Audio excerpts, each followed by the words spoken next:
최근 제가 유튜브에서 존 리라고 하는 사람이 출연한 TV 프로그램 영상을 보았습니다. 이 존 리라고 하는 사람은 지금 현재 우리나라 메리츠 자산운용의 대표고요, 금융계에서는 이미 이름이 많이 알려진 사람입니다.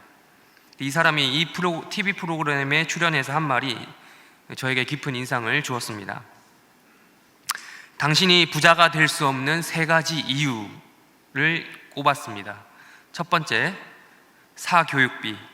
두 번째, 자동차. 세 번째, 부자처럼 보이려는 라이프 스타일. 이렇게 이 3가지를 꼽았습니다. 생각해보면 제가 자동차 한 3년 전쯤에 구매를 했거든요. 60개월 할부로 해가지고 아직 많이 남았어요.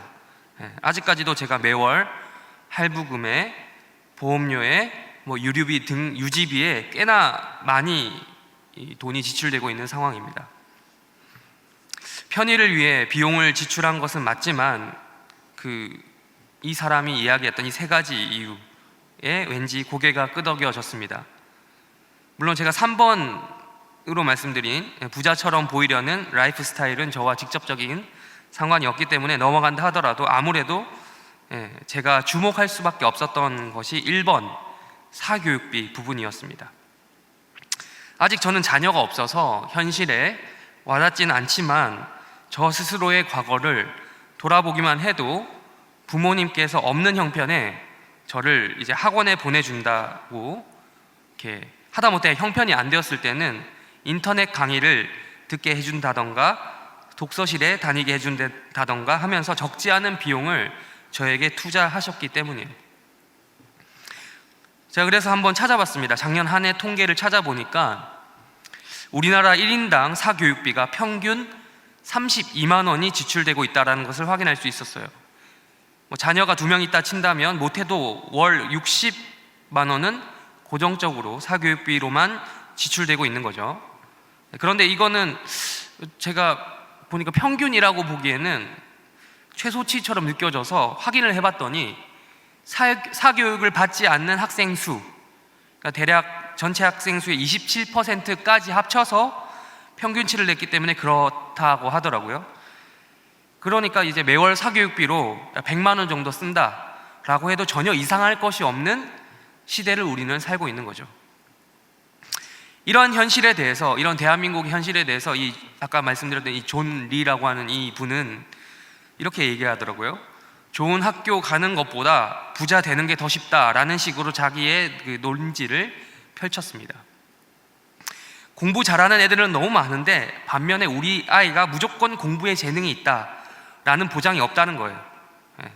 그러면서 무조건적으로 우리 아이가 어떤 아이인지 살펴보지도 않고 사교육비에 투자되는 돈은 바보 같은 돈이 되는 거다 라면서 또 이렇게 얘기했습니다.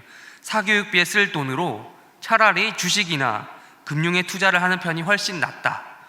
아이들 학원을 끊어버려야 된다. 그리고 그 돈으로 애들한테 주식이나 펀드를 사줘라 라고 직설적으로 말하는 것을 들었습니다. 이 논리를 제가 듣다 보니까 그 사람의 개인적인 견해인 것은 알겠는데 어느 정도 수긍이 되는 면이 있더라고요. 물론 제가 이 사람의 견해가 저의 의지와 상관없이 직접적으로 저에게 영향을 미치지 않을 가능성이 매우 높다고 결론을 또 내렸습니다. 왜냐하면 이것도 어느 정도 돈이 있어야, 어느 정도 돈을 굴릴 수 있어야 이런 고민을 할 수 있는데 잉여 자산도 있어야 투자를 하던가 말던가 하죠. 저는 그것과는 상관없는 인생을 살고 있기 때문이죠. 아무튼 이 영상을 통해서 제가 뭔가 깨달음 같은 것이 있었습니다. 그것은 바로 우리 인생은 무엇인가에 투자를 해야 한다는 것이죠. 아니, 이미 우리는 각자 어디엔가는 투자를 하고 있는 중이다라는 것이죠. 어떤 방향성을 가지고 어디에 투자를 하고 있느냐에 따라 인생길이 갈리고 있다라는 것입니다. 그게 사교육비에 투자를 하는 돈이든 그 돈으로 저축을 하든지 아니면 주식을 사든지 등등의 방향성은 다 다르지만 이미 우리 인생은 반드시 어딘가에 투자를 하고 있다라는 것이죠. 그렇다면 우리는 어디에 투자를 하고 있는지 물어봐야겠죠. 오늘 말씀을 통해서 생각해 보고자 하는 주제는 이것입니다. 우리가 읽은 이 창세기 23장은 오늘의 날주 본문이기도 합니다. 창세기 23장에서는 단 한 가지 사건을 중심으로 기록이 되어 있습니다. 바로 사라의 죽음입니다. 우리 1절과 2절을 한번 읽어볼까요? 1절과 2절 한번 읽도록 하겠습니다. 시작. 127세를 살았으니 헤브론 곧 기럇 아르바에서 죽음에 들어가서 사라를 위하여 슬퍼하며 애통하다가, 사라가 127세의 나이로 아브라함보다 먼저 세상을 떠나게 되었습니다. 사라가 이삭을 낳을 때가 90세 정도 되었을 때니까 그 이후로 약 37년을 더 살았던 셈이죠. 아브라함은 아내의 죽음으로 인해 슬퍼했다라고 성경은 기록합니다. 배우자의 죽음은 그렇게 슬프다고 하더라고요. 자녀의 죽음이 스트레스가 크냐, 배우자의 죽음이 스트레스가 크냐, 이런 거는 매번 조사할 때마다 스트레스 지수로 따져봤을 때 1위를 다툴 정도로 이 둘은 우열을 가리기가 힘듭니다. 저는 아직 경험해 본 적은 없지만 언젠가는 우리 부부에게도 일어날 일이라는 것을 부정할 수 없더라고요. 그래서 가끔씩 아내와 저는, 여러분들이 보시기엔 좀 가소로울 수도 있고 웃길 수도 있는데, 가끔씩 아내와 저는 이 죽음에 대해서 묵상하는 이야기를 나누기도 합니다. 그리고는 서로 먼저 죽는 게 낫겠다라는 식으로 결론을 맺더라고요. 참 서로가 서로에게 이기적인 것 같습니다. 그냥 부부 관계였어도 이럴 정도인데, 아브라함과 사라 부부는 또 아무래도 우리가 성경을 쭉 이제 우리가 날주 말씀을 묵상해 오셨다시피 좀 남다른 부부 관계인 것을 우리는 알 수 있어요. 각각 100세, 90세 때 얻은 이삭은 물론이고 각종 인생사 우여곡절을 함께 겪은 부부죠.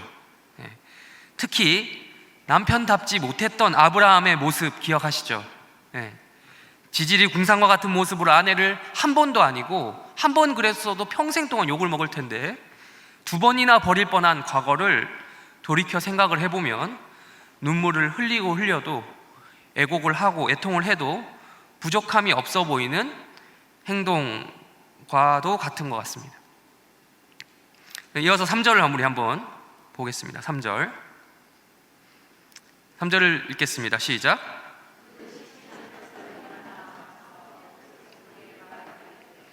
그러나 언제까지 시신을 앞에 두고 슬퍼할 수만은 없었죠. 아브라함이 살던 가나안 땅이 기본적으로 무더운 팔레스타인, 그러니까 중동 지방이다 보니까 시신이 빨리 부패하기 때문입니다. 아브라함은 사라의 시신을 매장하기 위해 적당한 땅이 필요했습니다. 아브라함은 사라의 시신을 그냥 땅이 아니라 이제 고대 그 중동 지역의 그 매장 관습에 따르면 서늘한 동굴이 있는 어떤 그런 적합한 땅이 필요했어요. 그래서 헤브론 땅, 그때 당시 헤브론 땅의 소유주라고 할 수 있는 헷 족속 사람들을 찾아가서 말을 했습니다. 어떤 말인지 우리 4절을 한번 다시 읽도록 하겠습니다. 읽겠습니다. 시작. 나는 당신들 중에 나그네요 거류하는 자이니 당신들 중에서 내게 매장할 소유지를 주어 내가 나의 죽은 자를 내 앞에서 내어다가 장사하게 하시오. 자신의 신분이 무엇이라고 밝힙니까? 나그네입니다. 나그네.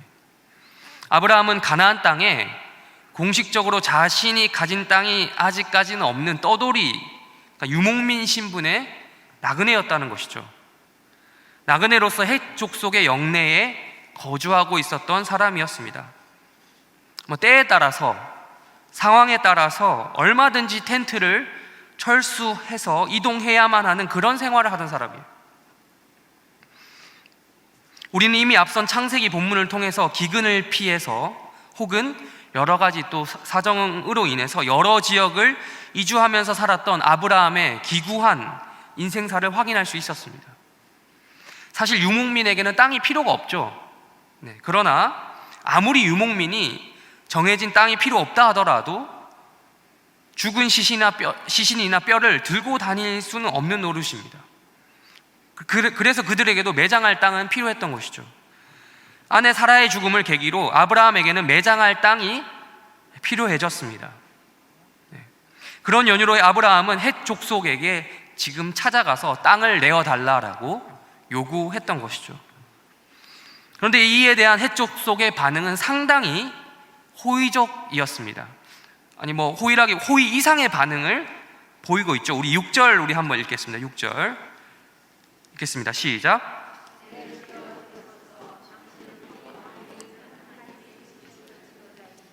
우리 묘실 중에서 좋은 것을 택하여 당신의 죽은 자를 장사하소서. 우리 중에서 자기 묘실에 당신의 죽은 자 장사함을 금할 자가 없으리이다. 여기서 우리가 착각하지 말아야 할 사실이 있습니다. 헷 족속이 당신은 우리 가운데 있는 하나님이 세우신 지도자라고 말했다고 해서 지금 이 사람들이 아브라함이랑 똑같은 동일한 여호와 하나님에 대한 신앙을 가지고 있다라고 생각하면 안 되는 거죠. 이 헷 족속이 여호와 하나님을 믿는 그런 분이라서 이런 고백을 한 게 아니라는 말이죠. 그렇지만 이들은 적어도 아브라함의 인생을 통해서 여호와 하나님이 진짜 신이란 것을 본 사람들이에요. 강력하고 위대한 신이 아브라함 인생 가운데 역사하는 것을 목격한 거죠. 그래서 이 사람은 함부로 건드리면 안 되겠구나라는 것을 이 사람들은 알고 있었던 거죠. 헷 족속이 지나치게 착하거나 그래서 이런 인정해주는 말을 하는 것이 아니라는 거죠.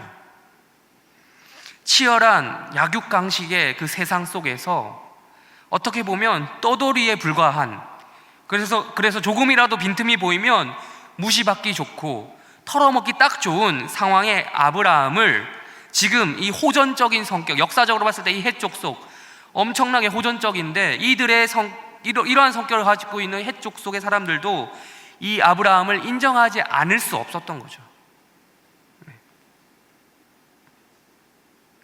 헷 족속 사람들은 이런 와중에 아브라함 보고 가장 좋은 당신이 원하는 대로 가져가라, 골라가라 라는 식으로 말합니다. 우리 중에서 당신의 묘자리 선택을 막을 자는 아무도 없다라는 거죠. 거의 이 말은 무상으로 땅을 주겠다, 증여하겠다라는 말을 의미하는 겁니다. 이에 아브라함 반응이 무엇입니까? 우리 8절과 9절을 읽도록 하겠습니다. 8절과 9절 읽으시겠습니다. 시작.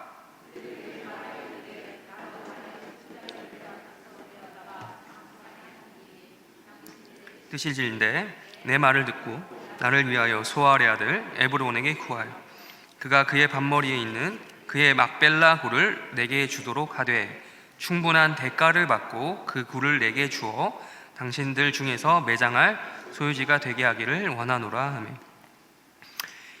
이에 아브라함은 이미 봐둔 자리가 있다는 듯이, 너무 기다렸다는 듯이 구체적으로 그 매장지의 이름을 거론합니다. 에브론이라고 하는 헷 족속의 땅 부자라고 할 수 있겠죠. 땅 소유주, 땅 부자와 같은 그 소유주의 막벨라 굴, 그가 소유하고 있었던 막벨라 굴을 매장지로 요구한 것입니다. 굴 이름이 여기서 막벨라라고 하는데 이 단어를 직역을 하면 겹치다, 포개다 이런 뜻이 있어요. 즉 바꿔 말하면요, 이중구조, 2층 동굴 혹은 이중구조, 듀얼로 되어 있다라는 겁니다. 듀얼. 그렇게 번역이 가능합니다. 그냥 평범한 매장지로 쓰일 만한 동굴이 아니라 지금으로 치면 아주 프리미엄급의, 로열급의 매장지로 활용이 가능한 그런 좋은 장소였다라는 것이죠. 그러나 아브라함은 헷 족속의 땅을 이렇게 무료로 주겠다라고 먼저 선제시를 했는데도 아브라함은 이 땅을 절대 꽁으로 먹을 생각이 없었습니다. 이 땅을 요구하면서 동시에 대가를 지불하겠다라고 말했습니다. 그렇게 말하니까 또 이 땅 소유주 에브론도 다른 헷 족속 사람들이 말했던 것처럼 한 번 더 권유합니다.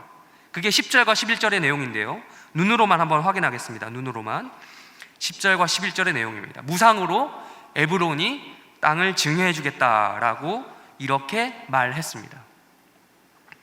이 정도면 우리는 이렇게 생각하기 쉽겠죠. 두 번 정도, 한 번도 아니고 지금 두 번 정도 권유를 받았단 말이에요. 그러면 그냥 받아도 되겠네 라고 생각하기 쉽죠. 와, 진짜 이 사람들이 나를 정말로 좋아하는구나, 나에게 이 사람들이 진짜 호의를 가지고 공짜로 땅을 주겠다고 하는구나 하며 받을 거예요. 그런데 우리 같으면 그러겠는데 이 아브라함은 한사코 호의를 거절합니다. 기어코 땅값을 지불하겠다는 의사를 밝힌 거죠. 여러분, 아브라함이 착한 사람이어서 그랬을까요? 아니, 자기가 돈이 없는 것도 아니고, 지금 아브라함 여러분 아시겠지만 이미 나름 부자예요. 나름 생활 수준이 있어요. 생활 수준이, 경제적 능력이 되는데 지금 본인이 무시당한 것 같으니까 기분이 나빠서 이런 반응을 보인 걸까요? 아니면 또 공짜로 받는 것을 싫어하는 성격이에요. 나는 공짜를 싫어해, 그래서 그랬을까요? 아니죠. 당시 여러분 아브라함의 재산도 꽤나 있는 편이기는 했지만, 여러분 이런 말도 있어요. 부자도 공짜는 좋아한다. 그런 말이 있잖아요. 아브라함은요, 헷 족속이 어떤 자들인지 잘 알았던 사람이라서 그랬던 거예요. 좀 더 붙이자면 세상을 잘 알았던 사람이라고 해야 더 맞는 말일 거예요. 아브라함은 지금 헷 족속이 한 말 있죠. 에브론이 한 말의 뉘앙스를 잘 이해하고 있었어요. 물론 지금 그들이 아브라함에게 지금 호의적으로 베푸는 이 상황, 호의를 가지고 하는 말은 분명히 맞아요. 틀린 건 아니에요. 거짓말을 하는 건 아니에요. 왜냐? 아브라함은 지금 매우 잘 나가고 있거든요. 그들은 아브라함을 통해서 아브라함 가운데 신의 가호가 있구나, 그게 뭐 그들의 신앙까지는 아니지만 여호와 하나님이 그 아브라함 가운데 역사하고 있구나, 그 정도는 확인하고 있었어요. 그래서 그와 맞서서 이 아브라함의 심기를 거슬려서 아브라함과 맞서서 대립각을 세워서 득될 게 없다라는 것을 이미 앞서서 그랄 왕 사건이라든지 이삭이 100세에도 태어난 이런 사건이라든지 여러 사례를 통해서 이미 알고 있었던 겁니다. 확인한 것입니다. 허허실실 작전으로 아내를 누이라고 속여서 한 나라를 멸망으로 몰고 갈 뻔했잖아요. 이게 아브라함이란 말이에요. 이런 사람이 달라고 하는데 안 주면 어떻게 되겠냐고요. 그들이 볼 땐 이런 거예요. 아브라함 다 줘야지. 그러나 이들의 호의도 일시적일 수밖에 없다라는 것을 아브라함은 이미 알고 있었던 것입니다. 여러분, 사람의 말이라는 게 그렇잖아요. 바뀌는 거는 한순간이에요. 구두 계약, 여러분 믿으십니까? 모르는 거예요. 그땐 그때였고 지금은 지금이다 라는 식으로 이야기하죠. 세상 살면서 저도 많이 느낍니다. 저도 참 공짜를 좋아하는 타입인데 공짜 받는다고 다 좋은 게 아니더라고요. 어릴 때 어머니가 저에게 충고해 줬던 말씀이 있었어요. 어디서 공짜로 준다고 다 받아오지 말라. 심지어 우리 어머니께서는 길바닥에 떨어진 돈도 줍지 말라고 하셨어요. 거기엔 그런 말씀에는 상당한 지혜가 담겨 있다라는 그 충고였다라는 사실을 나중에 돼서야, 좀 더 크고 나서야 깨닫게 되었습니다. 여러분, 세상에는 절대 공짜가 없잖아요. 또 이런 말도 있어요. 싼 게 비지떡이다, 뭐 이런 말도 있죠. 뭐든 그에 합당한 적당한 값을 지불해야 된다라는 거죠. 그 값이 그렇게 붙여진 데는 다 이유가 있는 거죠. 만약 아브라함이 이 무료 증여를 통해서 헤브론 땅의 일부라고 할 수 있는 지금 헷 족속 에브론의 땅 막벨라 굴을 공짜로 받았더라면 언젠가는 다시 그들이 자신들의 소유권을 주장할지도 모른다라는 것을 이 아브라함은 알았던 거예요. 아니, 아브라함이 죽고 난 이유가 아니다 하더라도, 아브라함이 살아있을 때라도 아브라함이 만약에 세력이 약해져서 신의 가호를 받지 않는다라고 그들이 판단하면 언제든 다시 그들은 그들의 소유권을 주장할 것이다 라는 것이죠. 이를 알고 있었던 아브라함은 모든 해족 속 백성들이 모두 다 보고 있는 그 앞에서 13절 말씀으로 대답을 했습니다. 우리 13절 다 같이 함께 읽겠습니다. 13절 읽겠습니다. 시작.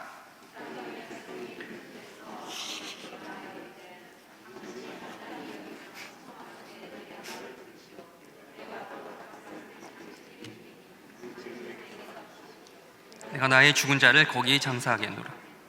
아브라함은 기어코 값을 지불하고 사겠다는 것이죠. 그러니까 에브론이 진짜 살려고 하면서 15절에서 다음과 같이 이야기하는데 15절과 16절을 눈으로 보시겠습니다. 15절과 16절을 눈으로 한번 보시겠습니다. 얼마를 이야기합니까? 그 값으로 은 400세겔. 아브라함 당시의 화폐 가치를 알 수 있는 방도가 없어요. 지금 현재 연구된 자료로는. 그래서 정확히 얼마인지는 모릅니다. 이 세겔이라는 게 무게 단위인데 이게 시간과 장소에 따라서 이 세겔이 이게 조금씩 다르거든요. 그럼에도 불구하고 거의 확실한 건 있어요. 뭐냐면 지금 이 에브론이, 이 땅 원 소유주 에브론이 이 막벨라 굴의 부동산 가치를 엄청나게 뻥튀기 해서 값으로 불렀다는 거예요. 지금 근데 이 의도가요, 그렇게 말한 의도가 문맥상 얘가 지금 어떻게 해서든 이 아브라함이 이 물건이 이 땅이 사고 싶은가 보네. 그러니 이번 기회에 호구를 제대로 잡아서 이 땅을 팔아먹을 수 있겠는데는 아닌 거예요. 그건 아니에요. 처음부터 엄청난 가격을 불러서 이런 의도로 이야기한 겁니다. 엄청난 가격을 불러서 형님 이래도 살 겁니까? 우리 사이에 그냥 내가 드리겠다는데, 제가 우리 아브라함 형님 참 좋아하는데 좋은 게 좋은 건데 굳이 왜 살려고 하십니까? 그냥 받으시죠. 제 성입니다 라고 하면서 아예 비싸게 살 엄두도 못 내도록 400세겔을 불렀다는 거예요. 근데 아브라함은 이렇게 얘기한 거죠. 그래 그까짓 거 은 400세겔 쓰지 뭐, 낙찰 하면서 400세겔을 낸 겁니다. 은 40세겔이면 살 수 있는 땅을 가령 은 40세겔이면 살 수 있는 땅을 10배나 비싸게, 소위 요즘 젊은이들이 쓰는 말로 이런 말을 씁니다. 현질을 한 거예요. 현질을 플렉스 한 거예요. 플렉스, 요즘 젊은이들 말로. 여러분 원래 진짜 부자는 더 아끼잖아요. 진짜 부자를 보면 근검절약이 몸에 배어 있더라고요. 부자일수록 합리적인 판단과 그것에 근거한 합리적인 소비를 하는 법인데, 지금 아브라함이 하는 행동을 보면 급격한 부를 축복받아서 얻게 되어서 그런지 몰라도 이 사람이 하는 행동은 지금 졸부가 충동적으로 돈을 쓰는 모습이랑 비슷해 보인다는 거죠. 지금 이 사람이 하는 투자는, 아브라함이 하는 투자는 전혀 합리적이지도 않고 충동에 의한 급매에 가까운, 그런 낭비에 가까운 투자처럼 보였습니다. 이어서 17절과 18절 말씀 우리 한번 읽겠습니다. 17절과 18절 말씀 우리 한번 읽겠습니다. 시작.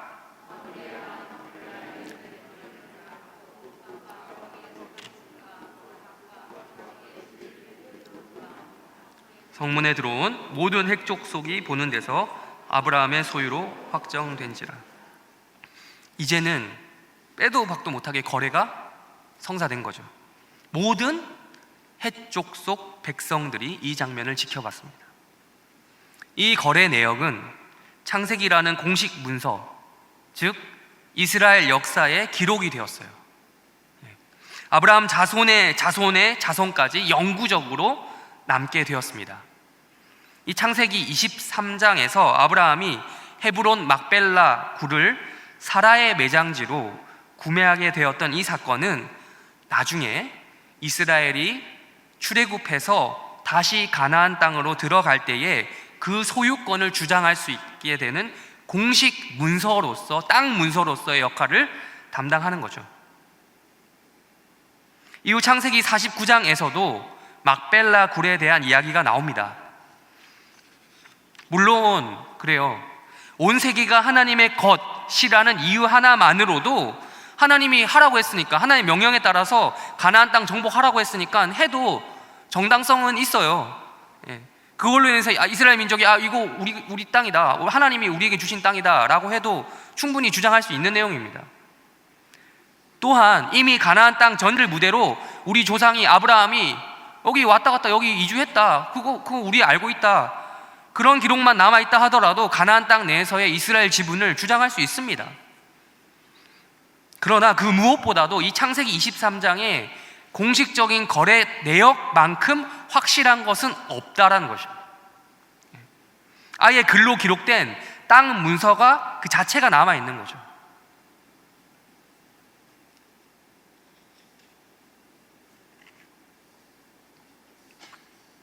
말씀을 정리해 나가도록 하겠습니다.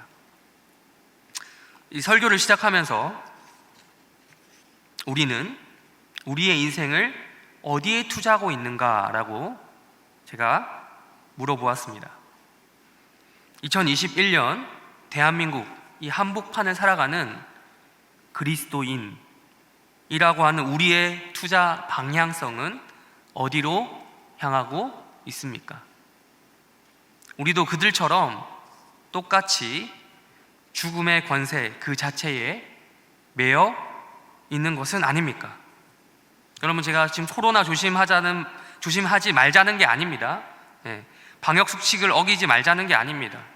최선을 다해 이 땅에서 우리 인생을 투자를 하되 얼마나 남들과 다른 투자를 하고 있는가, 특히 믿지 않는 자들과 얼마나 다른 투자를 하고 있는가, 그것을 물어보고 있는 것입니다. 우리 인생의 투자 방향은 그리스도인으로서 그렇지 않은 불신자들과 얼마나 되어 있는가라는 것이죠. 오늘 말씀을 세 가지로 적용해 보고자 합니다. 첫 번째, 사라의 죽음을 생각해 보아야 합니다. 사라의 죽음은 아브라함을 슬퍼하게 만들었습니다. 그러나 슬픔만 있었던 것은 아니었습니다. 이 사라의 죽음이 아브라함으로 하여금 어떤 행동을 하게 만들었죠. 무엇입니까? 하나님이 주신 땅, 그 가나안 땅에 발만 붙이고 있었던 것이 아니라 공식적인 투자를 하게 만든 거죠. 그 사라의 죽음은 오히려 가나안 땅에 공식적으로 지분을 주장하게 만들 수 있는 그런 근거가 되었습니다. 이 사라의 죽음은 그냥 여느 인간처럼 죽어 사라지는 그런 죽음이 아니었고, 아브라함 후손들의 생존을 보장케 하는 그런 죽음이었어요. 여러분, 우리도 언젠가는 죽습니다. 그렇다면 우리는 어떤 죽음을 남길 것입니까? 우리는 우리의 자녀, 다음 세대에게 무엇을 남길 수 있겠습니까? 유산입니까? 돈입니까? 몇 채 있는 집입니까? 우리 성도들의 죽음은 그냥 사라질 죽음이 아닙니다. 예수님의 죽음이 오히려 생명을 남기고 가셨던 것처럼 우리는 죽더라도 우리 자손들, 우리 믿음의 후손들은 세속적인 것이 아닌 영원한 하나님 나라에 투자하게 만들어야 된다는 거죠. 죽어서 인간의 이름을 남기게 할 것이 아니라, 그런 것에 집중하며 살도록 하게 하는 것이 아니라, 격려하게 하는 것이 아니라, 하나님 나라와 그 복된 소식인 복음을 남길 수 있도록 만들어야 된다는 거예요. 여러분이 그렇게 평생 사셨던 것처럼, 여러분이 그렇게 살았던 것처럼 그들도 그렇게 하나님 나라를 꿈꾸며 그 나라를 위해 살도록 해야 된다는 것입니다. 둘째, 세상의 호의가 어디서부터 왔는지 잘 분별해야 하고 대처해야 합니다. 여러분, 그렇습니다. 얼마든지 세상이 나를 좋아할 수 있어요. 심지어 내가 가지고 있는 기독교 신앙 때문에 그럴 수도 있어요. 내가 하나님 잘 믿는 데다가 세상에서도 괜찮게 나가면 더욱더 시너지 효과가 있어요. 저 사람에게 뭔가 신의 가호가 있나 봐. 그런 사람들에게 딱 가가지고 하나님께서 살아계십니다 라고 딱 내가 믿는 하나님 진짜다 라고 증거하면 그렇다고 동의하면서 교회까지 따라올 가능성이 매우 높아지는 거죠. 그러나 그것으로 만족하면 안 되는 것입니다. 그들이 본 것은 빛의 줄기이지 빛 자체가 아니거든요. 물론 그것이 의미가 없다는 말은 아닙니다. 빛의 줄기를 통해 거슬러 올라가다 보면 빛 자체를 발견하기도 하니까요. 그러나 여러분, 마음의 대비는 하고 있으셔야 합니다. 혹시 그러다가도 언제든지 그들이 빛 자체로 나아가지 못하고 다시 어둠으로 돌아갈 수도 있거든요. 그렇다 하더라도 빛이 없는데 있었다고 뻥치지 말라, 빛이 없는데 있었다고 뻥치지 말라라는 소리를 그들로부터 듣는다 하더라도 우리가 그렇게 낭망하고 좌절할 필요가 없다는 것입니다. 그러기 위해서 우리에게 필요한 행동은 무엇이겠습니까? 그들에게 은 400세겔을 내는 것입니다. 무엇이든 적당한 값을 지불해야 된다라고 말씀드렸죠. 그들이 우리에게 잘해준다고 해서 모든 호의를 있는 그대로 무조건 100%다 그대로 받아들이면 안 된다는 거예요. 그들의 말을 100%다 믿으면 안 된다는 거예요. 다시 한번 말씀드리지만 세상에는 공짜가 없어요. 오늘의 날주 본문이 마태복음 22장에서도 이렇게 예수님께서 말씀하셨는데 잘 유명한 말씀입니다. 가이사의 것은 가이사에게, 하나님의 것은 하나님께 바쳐라. 그걸 잊지 말아야 돼요. 세상의 것은 세상에게 지불해야 된다는 것이죠. 마지막 세 번째, 결과적으로 2021년 대한민국을 살아가는 성도들에게도 그 아브라함과 그의 후손들 또한 이스라엘 백성들처럼 우리에게도 가나안 지분이 있습니다. 아니, 대한민국에서도 땅 한 평 내 소유로 된 게 없는데 지금 저기 중동의 땅 이스라엘에 우리 지분이 있다고 이해하신 분은 없겠죠? 네. 그게 아니고요, 우리의 매장지도 결국 사라와 같이 나중에 아브라함도 죽게 되니까 아브라함과 같이 그리고 많은 족장들과 같이 가나안 땅에 있다라는 말입니다. 우리가 너무나도 잘 알고 있는 사실이죠. 가나안 땅이 상징하는 바가 무엇입니까? 축복된 땅, 약속된 땅이죠. 즉 천국의 모형이잖아요. 우리는 아브라함처럼 이 땅을 유랑민처럼, 유목민처럼, 나그네처럼, 이주민처럼 이 땅을 살아갑니다.